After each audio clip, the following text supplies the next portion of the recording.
ہماری لوگوں سے ناراضگیاں ہیں، رشتہ داروں سے، عزیزوں سے، محلے داروں سے، کاروباری لوگوں سے، سیاسی اور دیگر ہماری ناراضگیاں بن جاتی ہیں۔ ہم اگر دیکھیں کہ ہمارے جو ناراض لوگ ہیں، جن سے ہم ناراض ہیں یا جو ہم سے ناراض ہیں، تو ہم کہیں گے کہ یہ کاروباری وجہ سے ناراضگی ہوئی ہے، یہ رشتہ داری کی وجہ سے ناراضگی ہوئی ہے، یہ محلے کی وجہ سے ناراضگی ہوئی ہے، یہ فلاں فلاں فلاں فلاں۔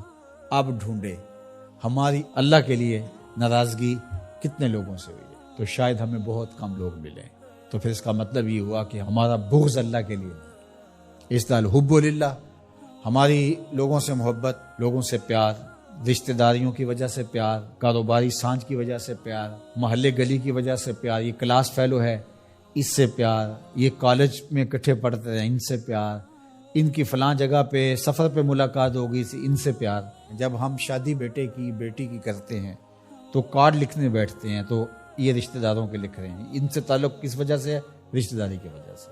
یہ گلی کے لوگوں کا لکھ لو، یہ کاروباری سرکل ہے، یہ میرے کلاس فیلوز ہیں، یہ لڑکے کے کلاس فیلوز ہیں، یہ لڑکے کے بھائی کے کلاس فیلوز ہیں، یہ ہمارے سیاسی رابطے ہیں۔ ان کارڈوں کو لکھتے ہوئے کبھی ہم نے یہ دیکھا کہ اللہ کے لیے کتنے لکھ رہے ہیں، اس کے رسول کے لیے کتنے لکھ رہے ہیں؟ اگر ہم یہ دیکھیں تو پھر ہمیں مبارک ہو، اور اگر ایسا کوئی بھی نہیں، ہماری دوستیوں کے سبب اور ہوتے ہیں، اور ہم کہتے ہیں ایمان کا مزہ نہیں آیا، ایمان کا سرور نہیں آیا، کہتے ہیں جتنا گڑ ڈالو گے اتنا ہی میٹھا ہوگا، تو تم نے گڑ ہی نہیں ڈالا تو اس پھیکے سے کیا مٹھاس آئے گی؟ تو یہ گڑ تو تم نے ڈالنا تھا۔ احب الاعمال کا، افضل الاعمال کا، الحب فی اللہ والبغض فی اللہ، تمہاری لوگوں سے محبت بھی اللہ کے لیے، تمہاری لوگوں سے دشمنی بھی اللہ کے لیے۔ اللہ اکبر۔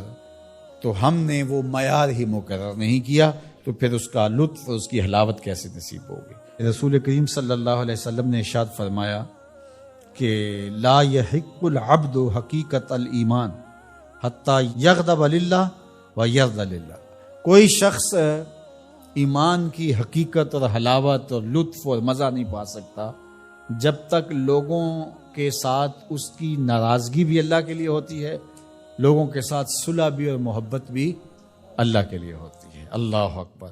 فَإِذَا فَعَلَ ذَلِكَ اسْتَحَقَّ حقیقت، اور اگر کوئی شخص ایسا کر لیتا ہے، اس سے اس کی لوگوں کے ساتھ محبت اور نفرت کا معیار، اللہ کے لیے محبت اور نفرت کا معیار یہ ہے، تو پھر وہ حقیقت ایمان کا نور پا جاتا ہے۔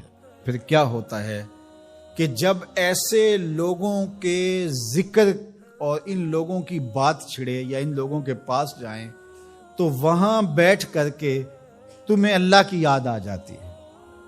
اور پھر دوسری بات ہے، جب تم اللہ کا ذکر کر رہے ہو، اللہ کا ذکر کرتے کرتے ان لوگوں کی یاد آ جاتی ہے، یعنی ذکر الہی میں یہ یاد آتے ہیں اور ان کی یاد میں رب یاد آتا ہے۔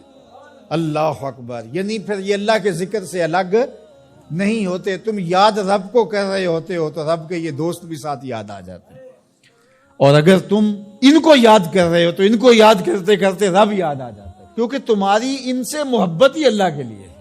اسلام کی، دین کی، ایمان کی خوبصورت اور مضبوط کڑی یہ ہے کہ تم کسی سے پیار کرو تو وہ بھی اللہ کے لیے، کسی سے دشمنی رکھو تو وہ بھی اللہ۔